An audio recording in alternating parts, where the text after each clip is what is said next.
Otherwise, I would make them stand up. Our silver sponsor is CenterPoint Energy Services, ICG Interior Construction, Cahan International, and Right Size Facility. So that's our silver. And our bronze is Brook Furniture Rental, Flooring Management Group, and Food for Thought. And Mary Minucci may come in here at the maybe tail end of this, if not in the middle of it. But she's our sponsor today for our lunch. So we want to have her say a few words if she comes in here. So Mary's not here right now, but we'll point her out when she does come in. We'd like to give a special thanks to KPMG. Beverly Fields, where are you? There she is. Thank you, Beverly, for having us today. Beverly's a former board member, and we love her. And thank you for having us. Very excited. We're going to have a short tour after the facility, so if you guys can hang around, Beverly will lead us into our tour of the facility. Just a few announcements. Our membership bundling concept will begin July 2013. I think everybody has been receiving messages about this. Membership dues will include program registration fees, and for more information, visit our website, or you can ask one of the board members here. We have a short sustainability 3-question survey, the blue piece of paper on your desk in front of you. Please take the time to complete this. This chapter sustainability committee would like your input, so it shouldn't take you too long if you could please fill that out. Upcoming events, July 12th, presentation and network. John Seller, Chair and Board of Directors of IFMA National, will be joining us at Hayworth Showroom in the Merchandise Mart to share his views on facility management, followed by a networking hour. So that's really exciting. The chairman of the board is coming to Chicago to speak to us. So if you can make that, it's Friday afternoon, right, Jerry? Yeah, Friday afternoon around 3 o'clock. I know it's a Friday, but start the weekend off. July 18th is our annual meeting. This is our wonderful annual meeting every year. It's really exciting. We have a lot of fun. We have a live IFMA auction with your IFMA bucks that we use in the auction, and we can bid on really cool things. It starts at 4:30. It's at John Barleycorn, which is right on Kinsey, right across the street from the Mart. Pretty accessible for everybody. It will be dinner and then the live auction. The registration is open, and we should have some really good prizes pretty much now and still until next week, right? Thanks. Deb's handling that, and a number of people here, Pam. Thank you. Okay, so I'm going to have Chuck introduce our speaker today, and then we'll have just one announcement at the end, and thank you very much. We're happy to have Joe Carroll here with us today. Joe is Vice President Human Resources for IST Management Services, which is headquartered in Atlanta, Georgia. IST is a national facilities management company providing on-site mail and copy services, as well as electronic document management software services. Joe's an international speaker, career coach, and internationally certified career management fellow.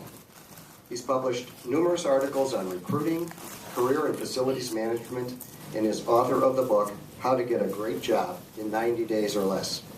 Welcome, Joe. We look forward to your presentation. Thank you. How are we doing, everyone? Good. I am so happy to be back here at IFMA Chicago. Thank you, Jerry, for inviting me here. I was here, I think, 5 years ago, giving some kind of a presentation on probably a similar topic, I bet. Okay, so I would like everyone to repeat after me as loud as you can. The Chicago Cubs will win the World Series this year. Can't do it. All right, so maybe it's a long shot. I don't know. But I heard it's been 104 years. But you know, there's always a first time. You got to think positive. Okay. Now, a lot of predictions often don't come true. I mean, how many people in this room have made a prediction that did not come true? Anyone? Yeah, what was the prediction you made that did not come true? I don't know. I'm just raising my hand. Yeah. The Yankees. I'm a Yankee fan. So, You're a Yankee fan? Yeah, so the Yankees win the World Series last Okay. Now, unless you like someone like Nostradamus, chances are your predictions are not going to come true. These are really two pretty bad predictions that I like to tell. One was made back in 1903. The president of the Michigan Savings Bank advises Henry Ford's lawyer not to invest in the Ford Motor Company, right? Saying that the horse is here to stay, but the automobile, just a novelty, it's, you know, just a fad, you know, doesn't have a chance. And then there's another one more recent, back in 1959. IBM tells the eventual founders of Xerox that the world potential market for copiers is 5,000 at best. Okay, so now during this presentation, I'm going to be making a few predictions of my own, but I would suggest you don't take any bets on it. Now, I'm also going to give you an opportunity to win a free copy of my book. There are going to be 5 questions that I'm going to raise during this session, this training session. And I will precede the question by saying that this is a book-winning question, right? And whoever raises their hand and answers the question correctly wins the book, okay? Also, at the end of the session, there'll be a handout of most of the slides that you'll see here. So if you want a copy of the handout, just feel free to come on up here after the session is over. So, let's do a quick career survey first before we kind of get into this. 7 questions.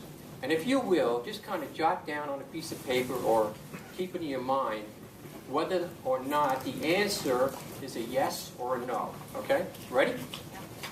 My resume is up to date. I have a college degree. I have an industry certification. I know the difference between BAS, CMMS, and FDD. I have a Twitter account. I have a LinkedIn account. I have a Facebook account. Okay, so how many, and you can do this by raising your hand, how many answered no to just one of these questions? Raise your hand. Okay, and keep your hands raised, please. Okay. How many answered no to 2 of those questions? Raise your hand and keep them raised. And how many answered no to 3 or more questions? Raise your hand and keep them raised.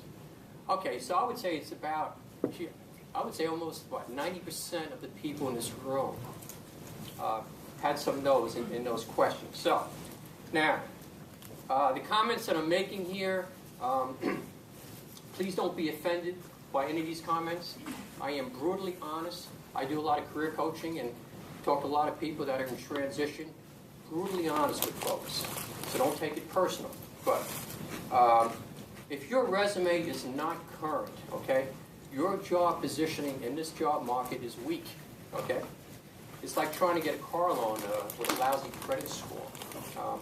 Now, you know, a college degree definitely is going to increase your lifetime earnings. It's not a game changer. There are a lot of folks that don't have college degrees that are doing quite well. But if you do have a college degree, you can probably earn maybe 61% more than high school grads. But more importantly, you're less likely to be unemployed than a high school grad. Something to keep in the back of your head.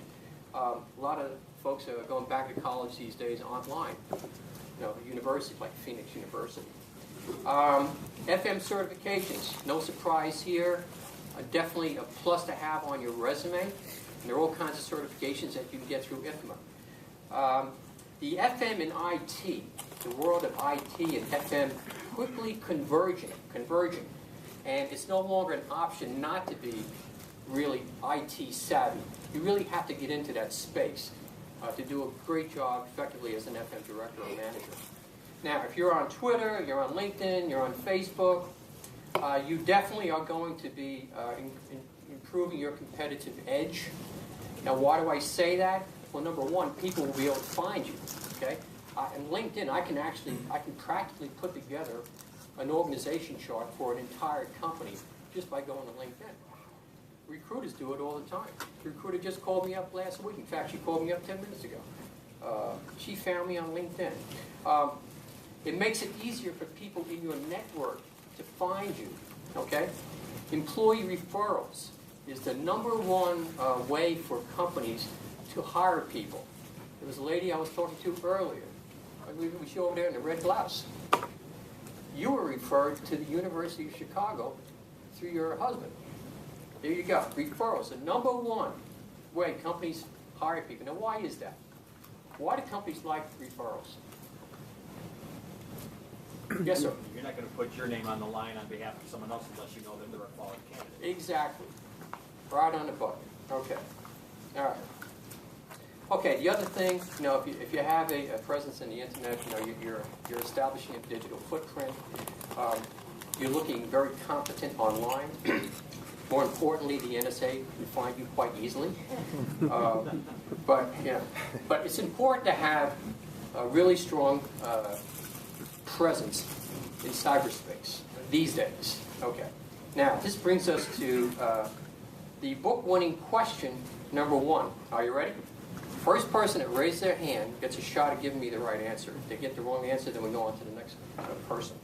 Here's the question. What do these acronyms stand for? BAS, CMMS, and FDD.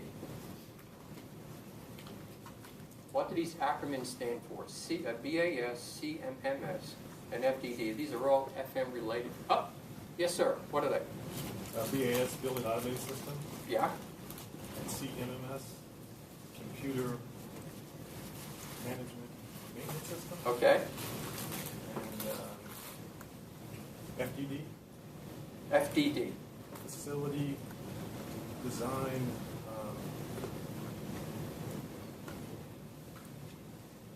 He's getting 2 out of 3. Does anyone else want to take a stab at all 3? Come on up here, young man. We'll give you more. Give us your name and what company you're with. I'm Bill Cowan. Right now I'm not with the company in transition. Well, then you need this book. Oh, by the way, the FDD is Fault Detection Diagnosis. There you go. Congratulations. Okay. All right. Let's see if this little contraption works here. Okay. Equitable life. I used to work for the New York Life Insurance Company many years ago. This is right across the street from Equitable in New York City. Okay. So this is the Equitable Life Insurance building in New York City, built in 1870, 120 Broadway, Lower Manhattan. Okay?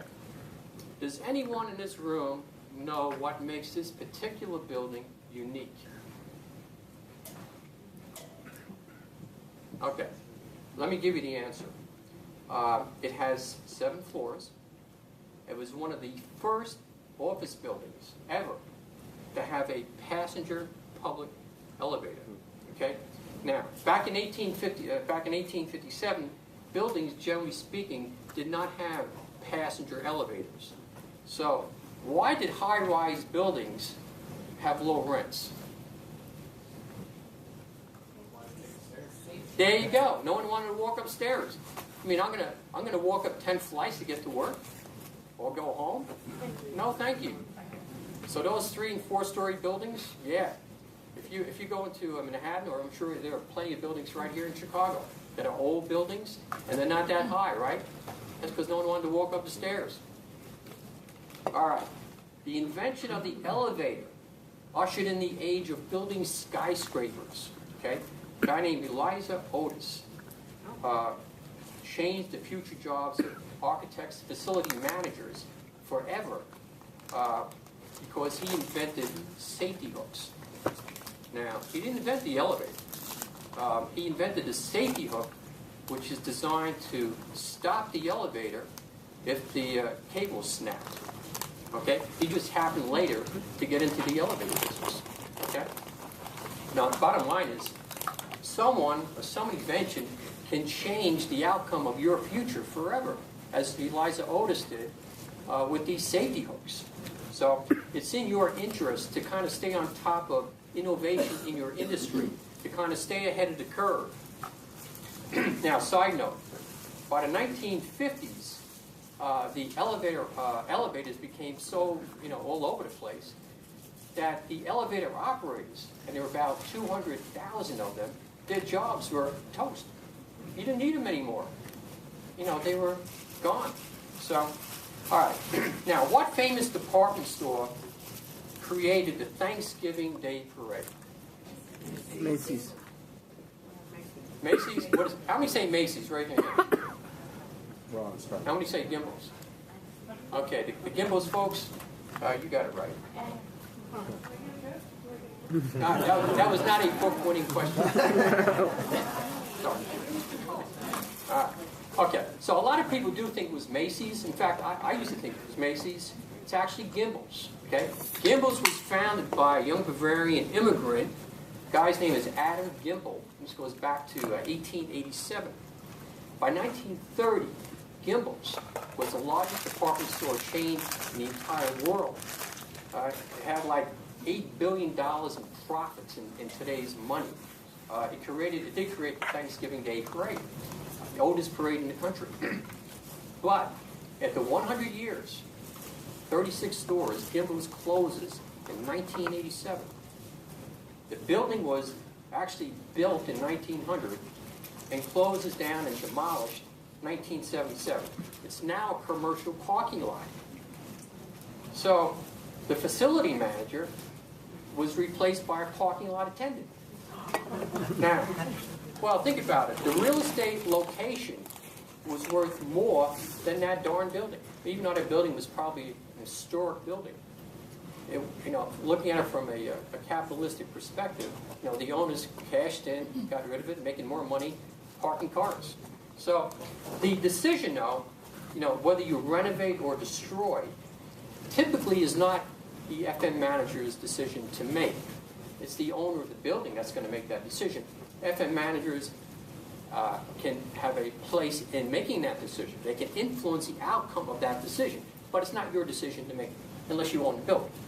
So the bottom line is companies make financial decisions every day, and you can become collateral damage in the form of a pink slip. Okay. So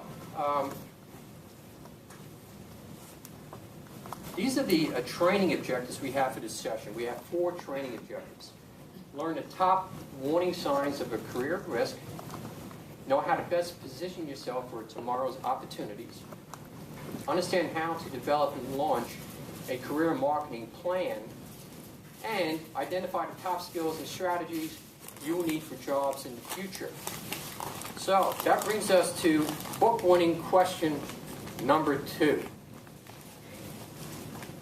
How long is the average person out of work in the United States after losing a job? Year. 1 year? 18 months. 18 months? 6 months. 6 months? 6 months, 6 months. 2 years. 2 years? Okay, I'm going to give you a hint. It's less than a year. How many months? 9. 9? 10. Step right up here, young lady. That's a good guess. Let's give her a round of applause.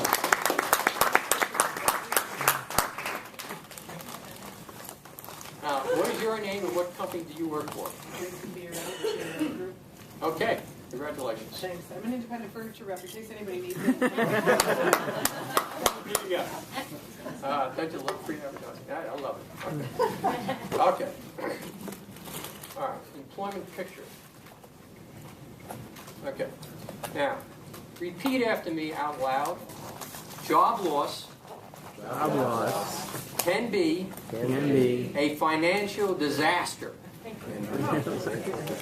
Okay. This is the U.S. employment picture today. Okay. Now, how many people in this room know someone who's unemployed? Raise your hand.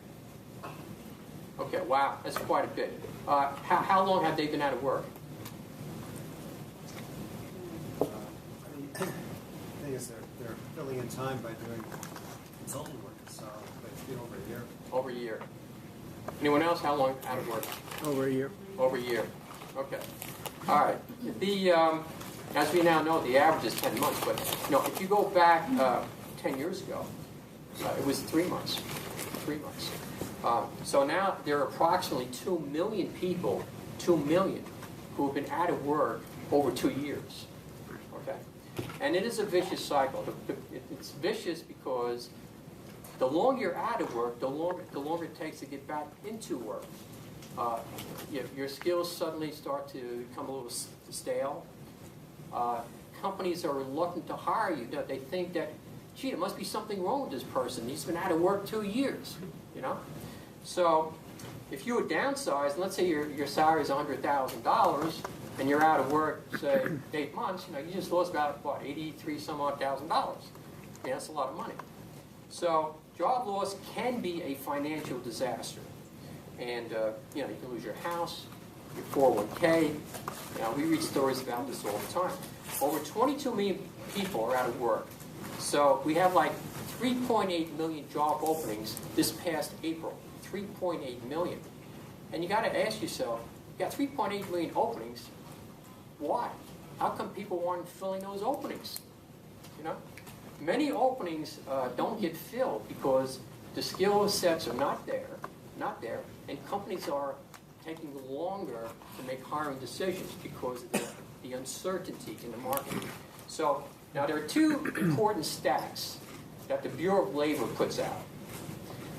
One is called the U3 report, and that's the total number of unemployed as a percent of the civilian workforce. Okay, today the unemployment rate is 7.6% in the U.S. Okay, that means 12 million people are out of work. This is what you commonly see in the newspapers, on TV. Now, the U6 report includes total unemployed, right, plus people looking for work but can't find work, plus people who stop looking for work, plus people working part-time, you know, like your friend, because he can't find full-time work. When you put all those people into the equation, you're now looking at 13.4% unemployment and 22 million people out of work. So, you know, to kind of put things in perspective, at the height of the Great Depression in 1932, there was something like 13 million people out of work. Today it's 22 million. So since 1942, the unemployment rate in the United States has hovered between 3 and 6%. For the next 20 years, and this is a prediction, by the way, I'm making a prediction. For the next 20 years, I believe the new norm is going to be between 6 and 9%. Now, for the last 15 years, the unemployment rate in Europe has been between 7 and 12%. So I believe we're becoming the new Europe. And now, these are tough times, very tough times, but many people did not see the coming storm. You know, they get wrapped up in their own world. In Japan in 2011, that tsunami hit the coast off Japan. Warnings were put out that it was coming, yet over 20,000 people were killed anyway. A lot of times we fail to recognize the warning signs. We don't take the proper steps, and things happen. Okay. So, the American workforce rapidly turning gray. The baby boomers, 70 billion of them, born between 1946 and 1965, they're going to be retiring over the next 20 years. Okay, by 2030, the majority of the boomers will be out of the workforce, almost completely out of the workforce. So what does that mean to everyone else? Well, it's going to mean a massive drain on skills, massive drain on skills. And here's another prediction. It's going to get so bad that the government is going to need to increase the number of H-1B visas.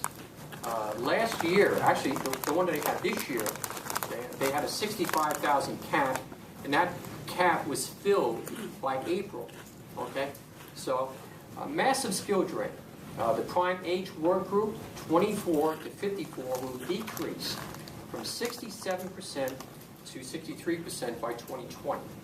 So, rapidly changing technology, retiring baby boomers, and a shrinking labor pool. All of these things will accelerate the need for a skilled workforce. So, ladies and gentlemen, the key thing to remember here is that it's your skill sets that you have that will separate you from the crowd, especially in the coming years. Okay. So, these are fast-moving times. Raise your hand. I'm just curious. Raise your hand if you ever made a phone call from a phone booth. All right, quite a few.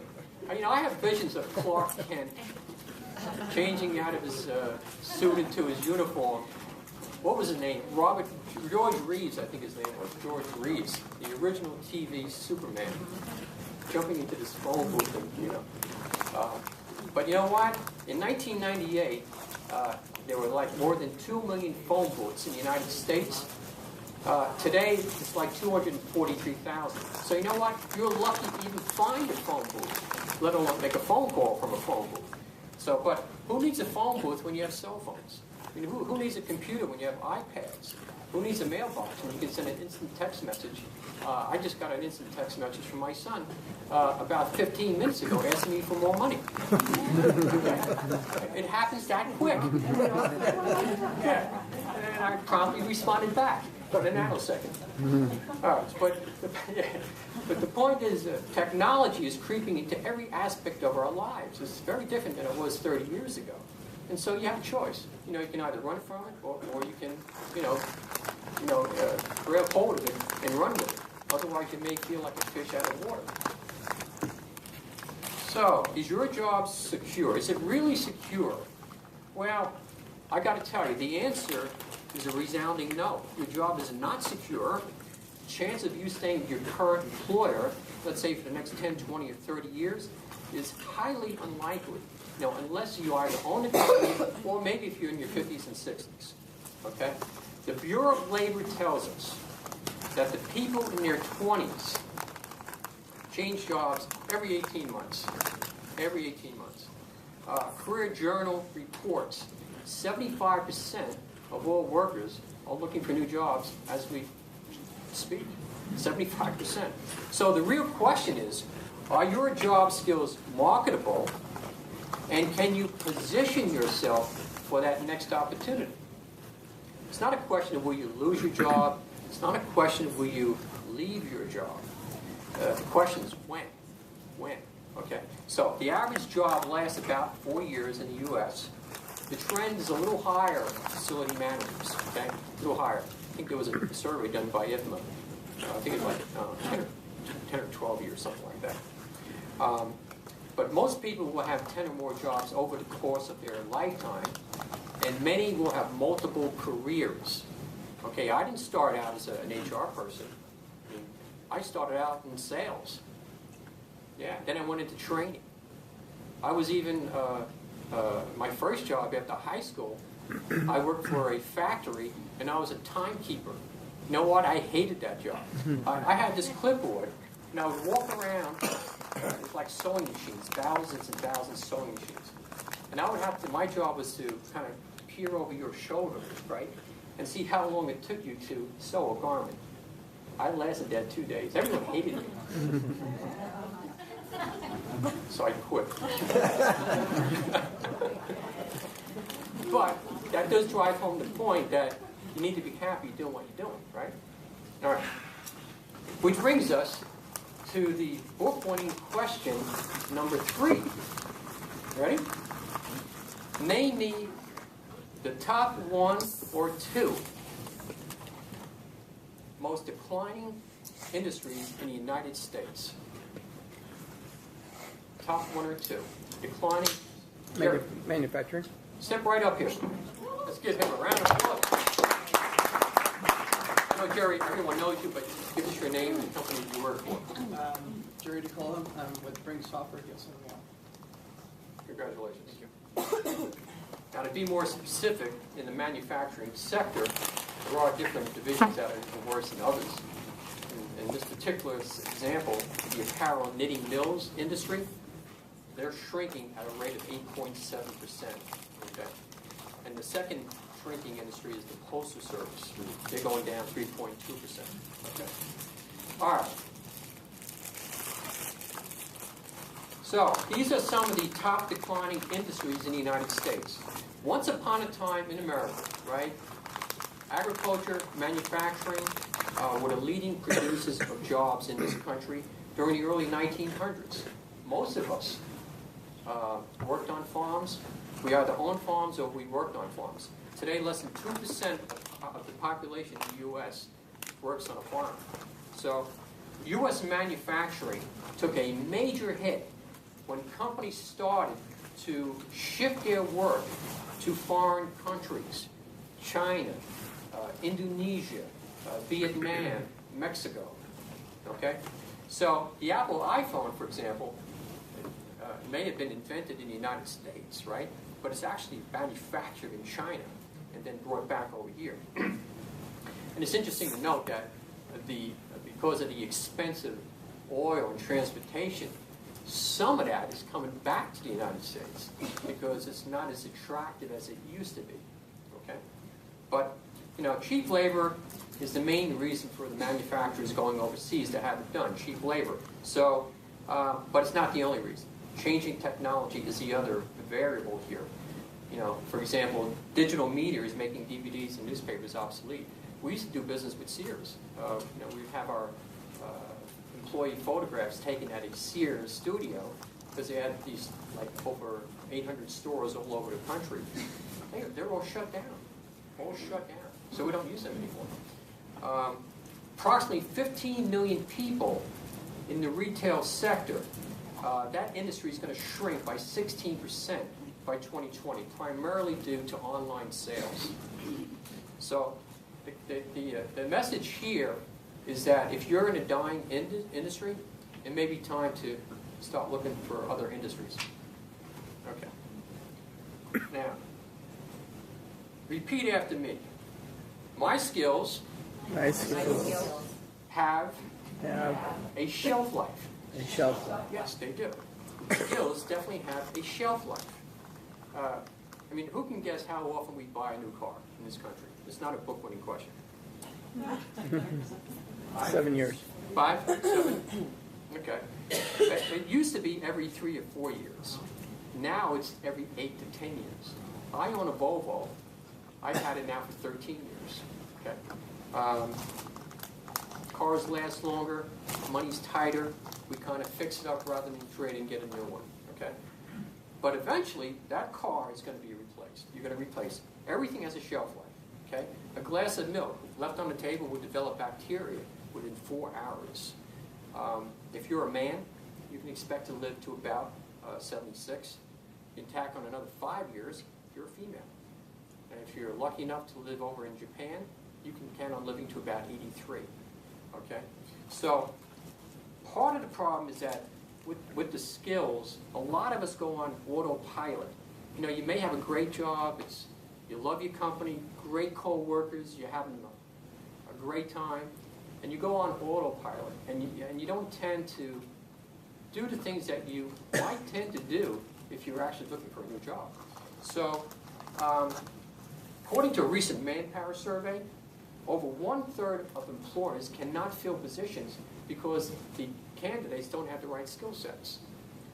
Another survey by Girard University, 72% of job seekers do not possess the necessary skills for the positions that they're applying for.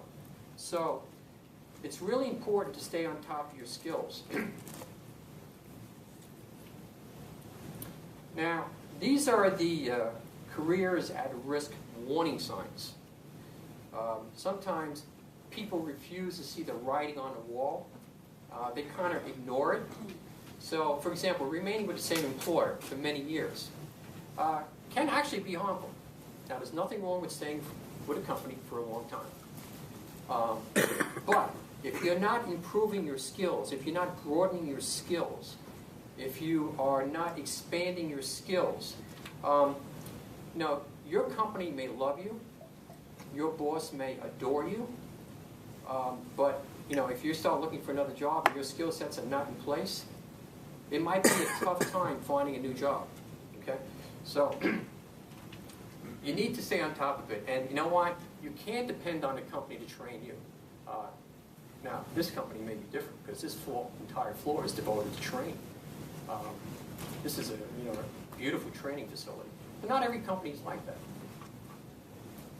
So, what are the warning signs of a sinking ship? I would tell you that losing market share is a big one.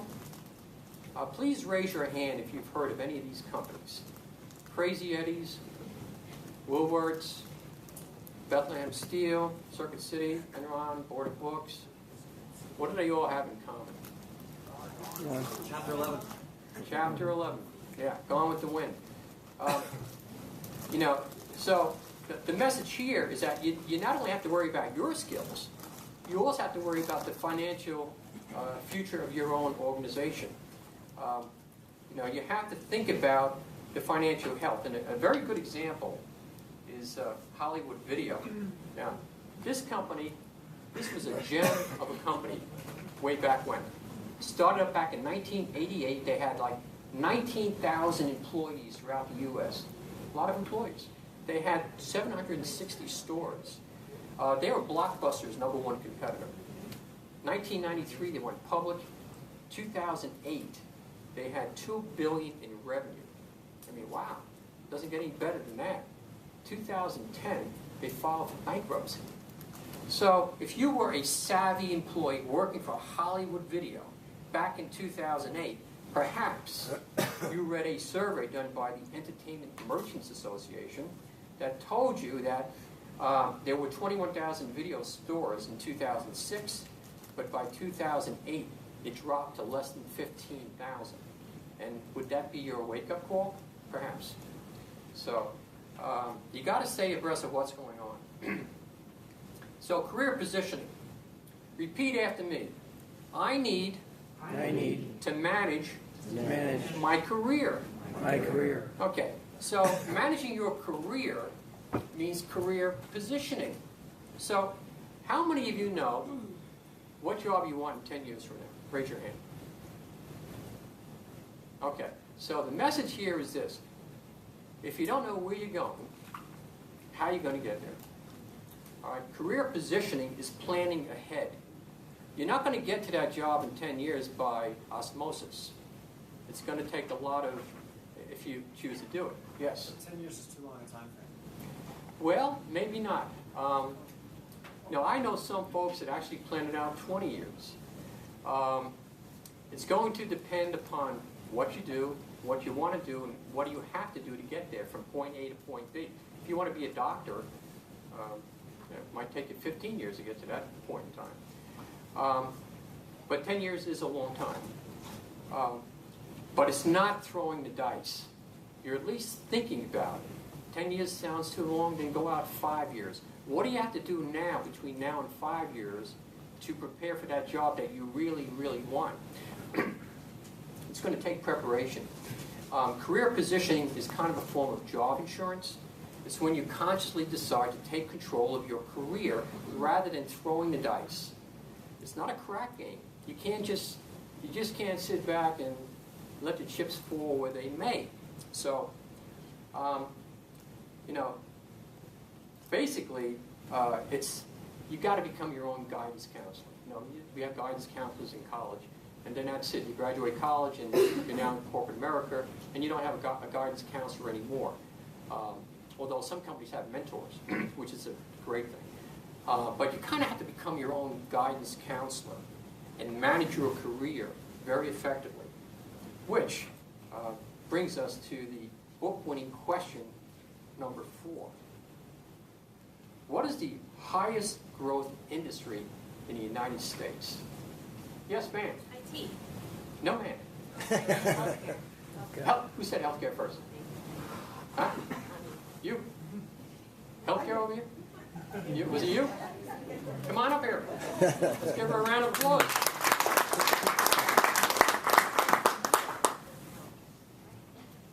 All right. So what is your name and what company do you work for? I am Janine Cecil. I work at KPMG, so welcome. Congratulations.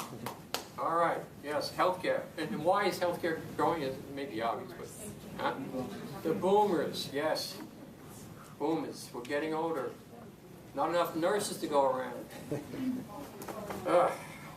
Okay. Let's move on.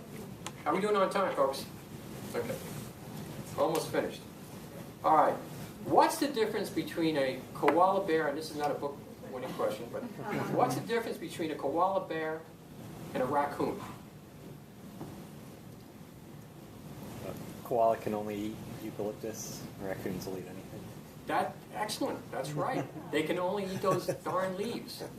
And in addition to the leaf thing, they can only tolerate warm weather, and they like trees, right? They're like trees. Whereas the raccoon can eat anywhere and live anywhere on the planet, maybe with the exception of Alaska. So, raccoons are very different from koala bears. Koala bears are what we call a specialist species. They got one skill and their survival rate is limited.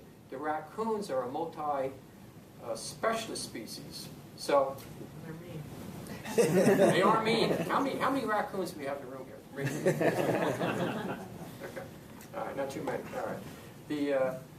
What I suggest is that you strive to become a multi-specialist, which basically means having more than one skill. 1 to 2 skills. And why do I say that? Multiple skills makes you more valuable, makes your resume look better, you're harder to replace, and it increases your career survival rate. So, okay. So, develop a career marketing plan. How many people, who can tell me what a career marketing plan is? Does anyone have an idea what that is? Yes, sir. Just a layout of how you can take your skills and transfer them to other companies or other platforms. Yeah, and typically the marketing plan is, at least the way I like to see it, is on a one-page document, and it has your personal brand, who you are, and what you bring to the table at the top of that marketing plan. So if you're having a conversation with someone and you're telling them who you are and what your personal brand is, you're helping that person a better place to help you. Let's say he's having lunch or she's having lunch 2 weeks from now, and they're looking for an executive recruiter in the real estate space, and your name comes up because you very effectively were able to describe your personal brand to this person over here. A lot of people stumble over that. They can't quite put it and articulate it quite well. But you really need to nail that down. In sales, they call it the elevator pitch or the elevator speech. You got to nail down your personal brand. It's really designed to get you ready for your next job because you never know when that next job is going to be coming. But understanding who you are and being able to clearly articulate that to someone else is really important. Then you become the candidate of choice. So we talk about closing the skills gap. And these are 6 strategies to help close that skills gap. As I mentioned, maybe 1 to 2 skills per year is something to work on. Point is, you can't go on autopilot. One of the first things that cut, and if a company gets into financial straits, what's typically the first department that they cut? Huh? HR, training, the soft, even though they're the most important departments since I work in it. They typically get cut first, So you need to accept the fact that, learning is lifelong. You never stop learning. You're always learning, always expanding your skills. And it's typically on your own dime. Which brings us to the final book-winning question, number 5. Ready? What is the number 1 top skill that most employers want? Communications. Yes, who said that? Come on up here, gentlemen. Let's give him a round of applause. I happen to know the answer to that question. You live and die by it. Who's your name and the company you work Steve for? Rothman, the law firm of Sidley Austin. All right, fantastic. Thank you. You're welcome. Communications. Okay. All right. These are the top skills that employers are looking for. Communications is at the top of the list. The one thing I've noticed about this list, many of these skills a computer can't do, if you notice that. The computer can't think, the computer can't feel, the computer can't empathize or lead. These are all gray areas for a computer, and the human brain leaves them in dust. And these are the skills that cannot be replaced by a computer. If you're in a, if you're in a position, like for example, ATM machines, okay, bank teller. I was in a bank the other day, and I just said to the teller, gee, I was going to go to the ATM machine, but I had to bring this document in for some reason. And she said, "Oh, I'm glad you came in. You helped save my job." So if your job can be replaced by artificial intelligence, well, maybe it's time to start thinking about trying to do something else.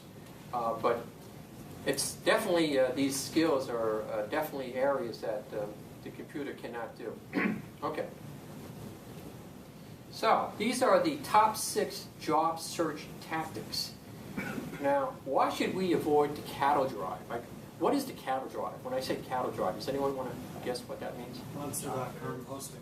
There you go, the cattle drive. I can be on the computer 6 hours a day if I'm in job search mode, sending out my resume to cyberspace, and guess what? I will never get a response back. If I do get a response back, it may be a canned computerized response from that company's software system. And no one ever read my resume. Joe, you might want to hit okay. Ah, what's this? Start a restart. Ah, that's the second time this happened. Check again. All right. See that? And I thought I controlled the computer. No, they control I guess it's going to install anyway, whatever that is. All right. I didn't even check my presentation down. Now, you think he got upset because I was talking about the brain and the computer? That's okay. I won't take it personal. I don't have too much left to say anyway, so let me get right through this. I think you can actually keep it live on if you click on it. And it's right there in the middle. It's in the middle. Yeah, sorry about that. Actually, I'm on a, must be this one down here. That's not that one. I'm actually on a hard, okay.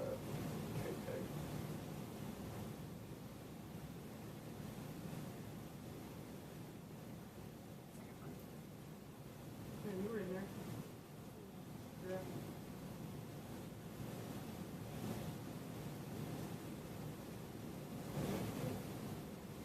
See, I do have control over the computer. It was a test. You would have booked. Yeah. Oh, Lord have mercy. Okay.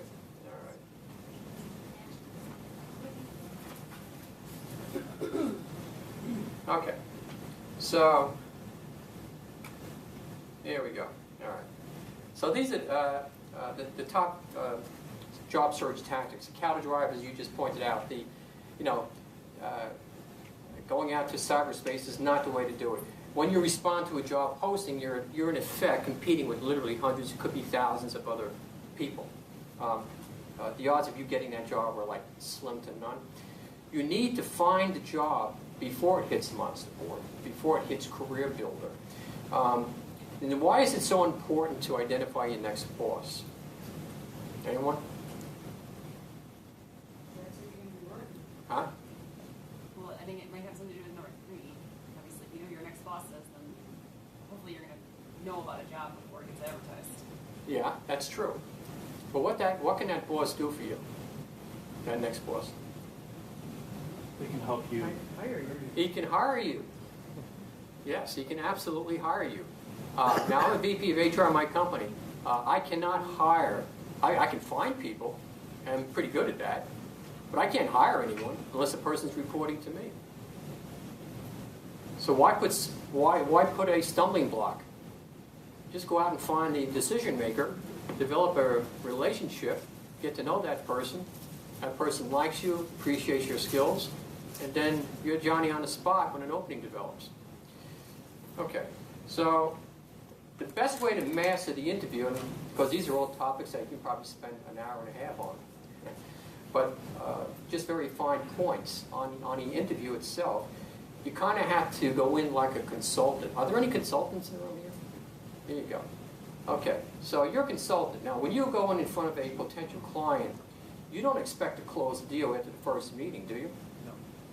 Now, you probably have a notepad, and you're probably taking notes and asking lots and lots and lots of questions, right? Yeah, but before you're going in with the notepad, you're hopefully doing some research into your meeting. And I go back a few slides and talk about what you can do for your next career. My biggest con would be try and figure out how you can make your boss happy, successful, and famous.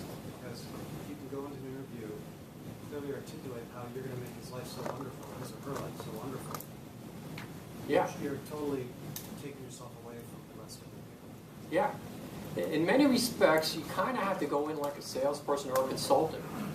And you kind of have to take more interest in the person you're talking to rather than looking at it from me, I need a job, I need a job.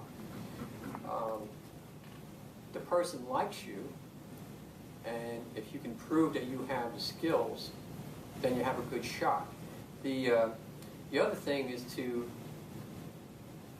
try to overcome any weaknesses that you may have, and it's important to find out from that person that you're talking to, that future boss.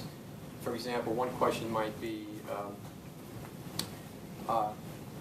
is there anything that's getting in the way of us moving forward with this opportunity?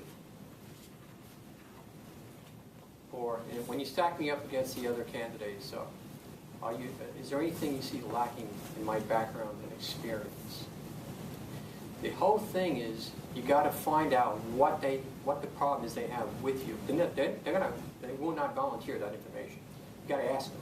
You may not get an answer, but it's worth a shot to ask the question, because then your job, as any good salesperson will do, is to what? Is to overcome the objections. Exactly. Overcome the objections.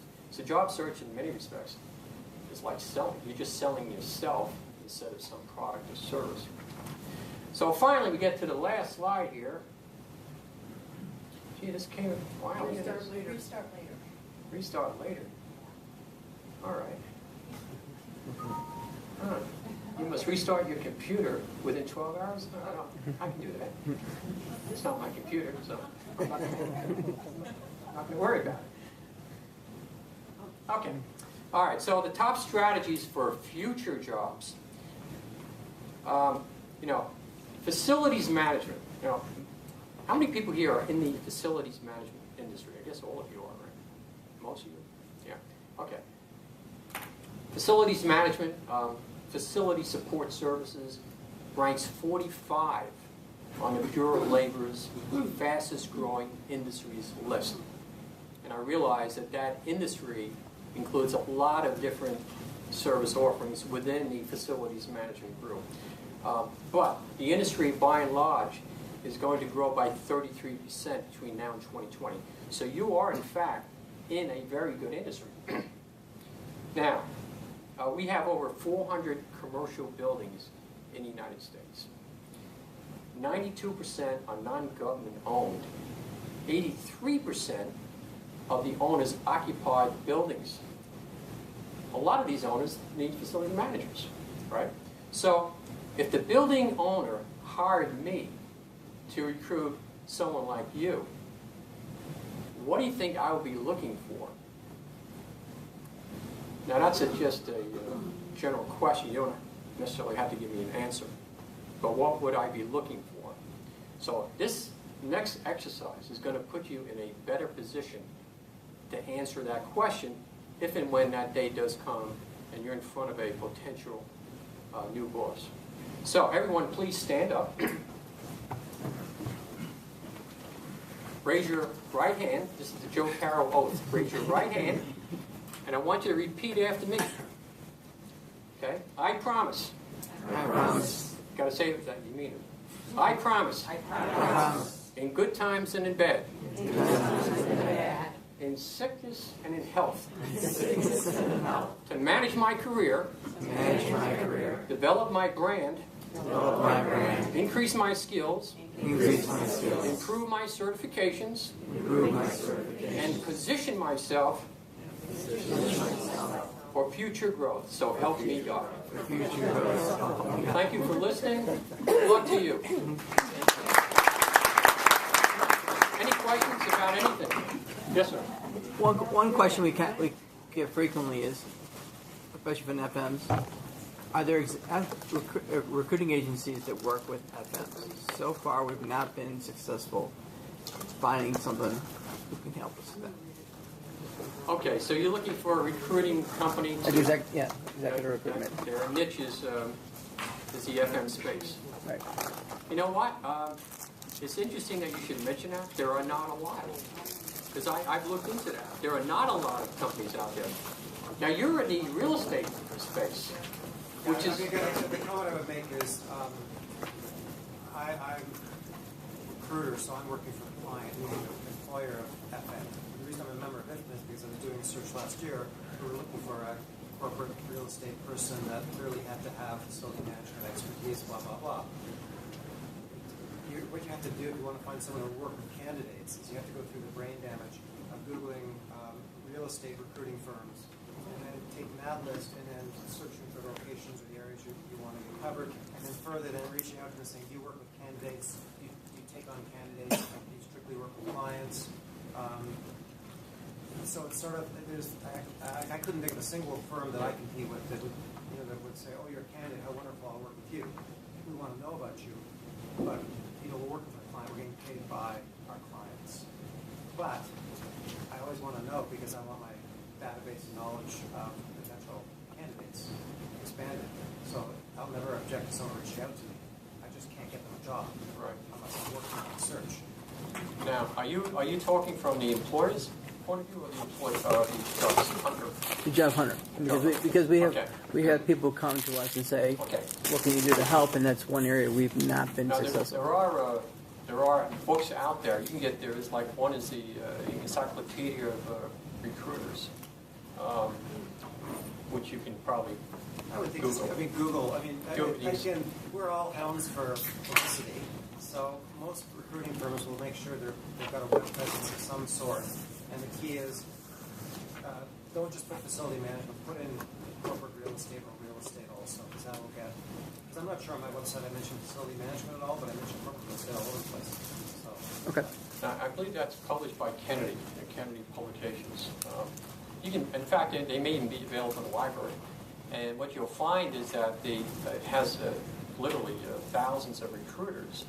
And in that book, it will indicate the areas of specialty that those recruiters go into.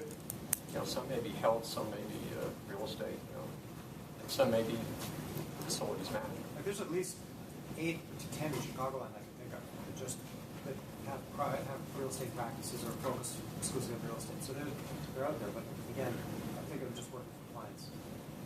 They're working for the client specifically. Yeah, but again, every candidate should, if you're looking for a new opportunity, every candidate should reach out to those, the Peregrine, to the various firms that do real estate. Okay. Yeah. Good question. Yes. Any other questions? Yes, sir. This is just an add-on, sort of an add-on, which is if you want to keep yourself visible and make yourself easily accessible to someone like myself, in LinkedIn, number one, you have to be on LinkedIn. You're absolutely crazy if you don't be on LinkedIn now. But if you notice on the LinkedIn first page, there's a little thing at the bottom that says contact info. You have to hit the icon, then it'll open up. Most people I know on LinkedIn just don't ignore that or leave it blank, or if you do that, it says their website. From a make my life easier, if you can go into that and put in some private contact information, either a Gmail account or a Yahoo account that you keep just for annoying headhunters to bug you, or if you like to give it your regular one, great. But what I find is too many people who are actually looking for opportunities still make someone like myself take another step or two to try and reach them, or use that in-mail thing, which is great for the revenue of LinkedIn, but it's feels like it's a real blow of money for someone like myself. So it's an absolutely simple thing to do to make yourself more accessible if you want to be more accessible. Yeah, and of course, with the in-mails, if you have let's say your personal email address, you can set it up where it will go to your personal email address, versus the need to going on LinkedIn. Because I can tell you that a lot of people don't check your LinkedIn accounts every day. They don't. And so you can send out LinkedIn emails, and the person may not look at it for a month. But if it's set up where it's going to your personal email address, then you'll get the information right away. Any other questions? Yeah. Is there anything the Atlanta chapter does from a recruitment standpoint, or to help their members that we might want to consider? I happen to be the chairman of career management, so what we do a number of things. One, I have this, I call it the job club. And anyone in the chapter that is in transition, or they're looking for other opportunities, they can just become members of the job club, which is basically a distribution list. And then when I get wind of a lot of opportunities in the industry, and then I would just go ahead and distribute that out to the members. And then they can look at it and see whether or not it's something that they would want to pursue. That's one thing. Now, the other thing that we do is we give our members an opportunity to post their resumes on the Atlanta website. Now, that's good because companies in Atlanta can go to the website and find these candidates. We call it the on-call manager program, but it was initially designed for people who are looking for project-oriented work in facilities management, but it could be really for anyone that's looking for a job in facilities management. So we have that there. Then the other thing that we do is career coaching, which is what I do. I don't charge anything for it, and I'll do resume analysis and go through how to conduct a methodical job search and all that stuff. And that's pretty helpful for a lot of folks. We do seminars every once in a while. Like at especially in the breakfast meetings, especially with new members, we'll conduct and it's not just me, we have several people that will come to that meeting and talk for maybe 5 or 10 minutes, about what it is that they specialize in for the chapter. So for new members, that can be very valuable information. Especially with the colleges, that's another thing. I go to colleges for the chapter and do kind of a training session for graduates who are majored in facilities management. And that's another way that you can reach out. Because I don't know about your chapter, but with mine, we're making a definite effort to attract graduates majoring in FM to come into the chapter. In fact, we just reduced our chapter fees for students, and to make it more attractive for them, so they can afford to become members. And once they get a full-time job, then the following year they get into a regular fee-paying member. So that's another thing we do. Yeah. Now I do have a handout here. If anyone wants a copy of it on the slides, I'll just leave it right here. And I think there's going to be a tour or something. Sure. In this. So, Joe, we want to thank you, though. Oh. So we made a donation to the IFMA Foundation in your honor, which Thank is you. educational and everything. Thank you, Joe. Thank you so much. $25. I appreciate that. I think we have $1,400 in our IFMA Foundation. Beverly? Yes, I'm Beth Fields, and I'd love to offer a tour of the KPMG offices. We can take a look at the conference center floor and the typical practice floor, and I can show you our employee lounge if anyone wants to stick around for 15 minutes or so. Yeah?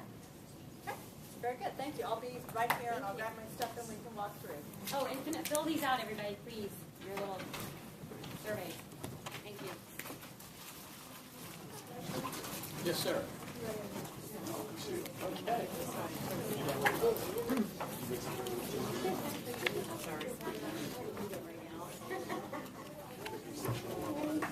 How are you? Yeah, me too. All right.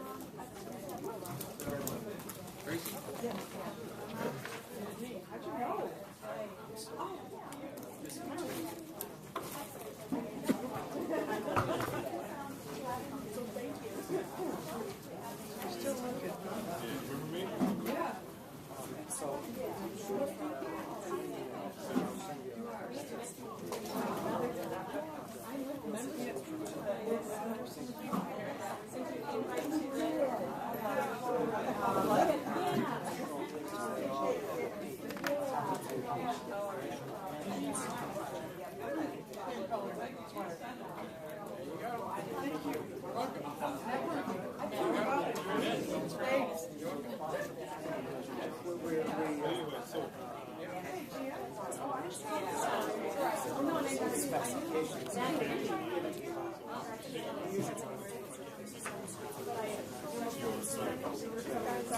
specifications.